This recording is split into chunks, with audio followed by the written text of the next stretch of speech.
আজকে বানাবো আলুর পাঁপড়। তো দিদা এদিকে আলু ছুলছে, এটাতে ঠিক করে পারে না বলে বটিতেই পিস পিস করে কাটছিল। আর কত এক্সপার্ট দেখো। আর আমি একটু ঝিরিঝিরি করে কেটেছিলাম বাড়িতে ঝুরি আলু ভাজা বানাবো বলে। তো আলুটাকে ভালো করে ধুয়ে নিয়েছি, আর এদিকে আমি গরম জল বসিয়েছি একটু নুন দিয়ে। আর আলুটাকে সিদ্ধ করতে হবে একদম 60% মতন, হালকা সিদ্ধ হলেই ওটাকে নামিয়ে নিতে হবে। তারপর চলে গেছি ছাদে রোদে শোকাতে দেওয়ার জন্য, একটা শুকনো ওড়নার মধ্যে সাজিয়ে দিয়েছি। আর এখন যা টাক ফাটা রোদ উঠছে, একদিনেই শুকিয়ে যাবে।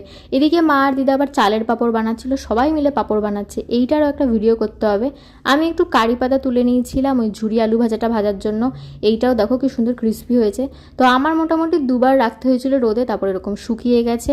আর দেখো গরম তেলের ছাড়তেই একদম পাঁপড় হয়ে গেছে। এই পাঁপড়টা আমার খেতে খুব ভালো লাগে, আলুর চিপসের থেকেও এটা ভালো লাগে খেতে। তো তোমরা অন্য কিছু মশলাও দিতে পারো, আমি একটু বিট নুন, চাট মশলা আর একটু লঙ্কা গুঁড়ো দিয়েছিলাম।